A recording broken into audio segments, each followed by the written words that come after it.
Hi, I'm Matt, and in this video we're going to talk about evaluating limits when we evaluate it, we don't get an indeterminate and the limit exists. Essentially, when we evaluate the limit, we're going to get a real number.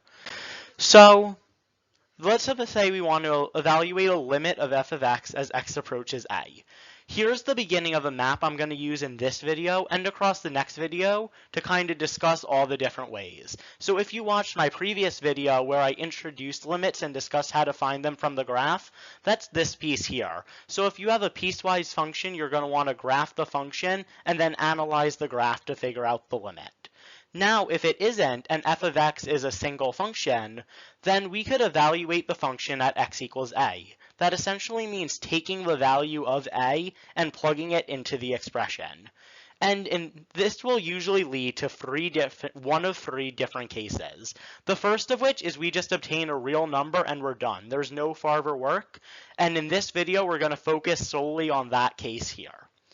So how do we do this? So as previously stated, we want to plug in x equals a. So we're first going to write the function and then plug in the value. Again, in this video, we're not going to have any weird results when we plug in the value. We're just going to get a nice, clean, real number. So, and then we're just going to write our final answer in the form, the limit as x approaches a of f of x equals L. So again, when we don't get an indeterminate and it exists, these are the only three steps. So now let's look at some examples. So let's say we want to evaluate the limit as x approaches 7 of 2x plus 1. So going back to our steps, the first thing we're going to do is we're going to write our function 2x plus 1. And now we're going to plug in x equals 7. So we're going to have 2 times 7 plus 1, and doing that math will give us 15. So that's the whole problem. We get that the limit is 15, so then we're just going to write our answer neatly. The limit as x approaches 7 of 2x plus 1 is equal to 15. Okay, so now let's look at another example. So now this one's a little bit more complicated. We have the limit as z approaches 3 of z squared minus 2z divided by z plus 1. So here we notice we have z instead of x. The problem's the exact same as we had previously. It doesn't matter what variable is used. So we're again going to write our function z squared minus 2z over z plus 1. We're going to plug in 3, so we're going to get 3 squared minus 2 times 3 over 3 plus 1. And that's going to give us 9 minus 6, or 3 in the numerator, and 4 in the denominator.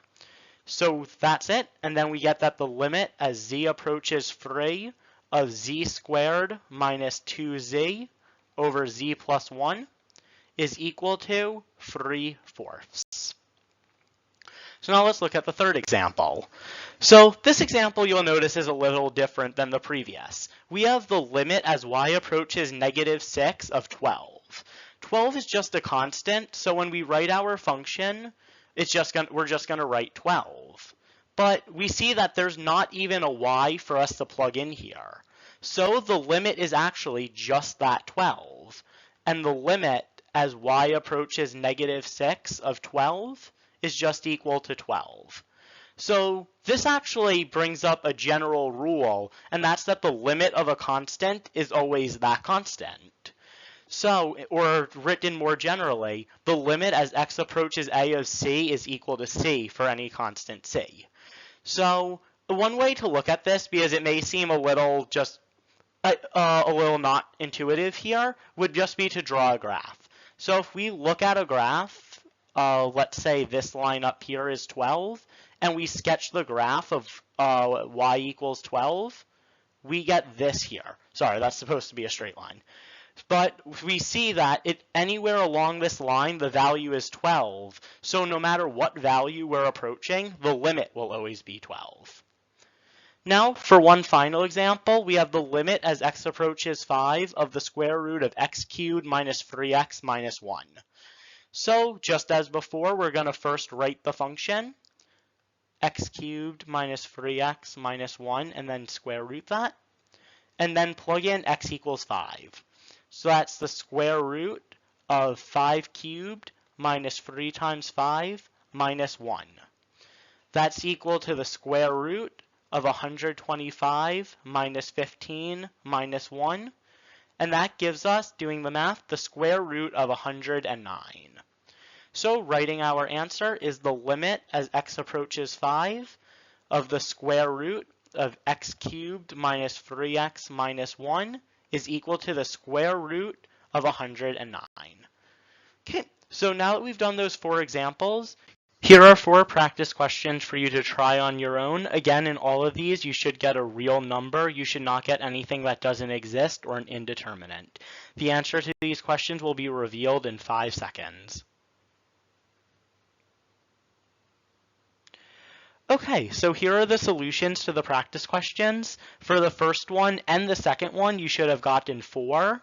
For the third one, you should have gotten negative 44. And for the last one, you should have gotten 8e to the negative third. Or alternatively, you could have also gotten 8 over e to the third, as these two answers are equivalent.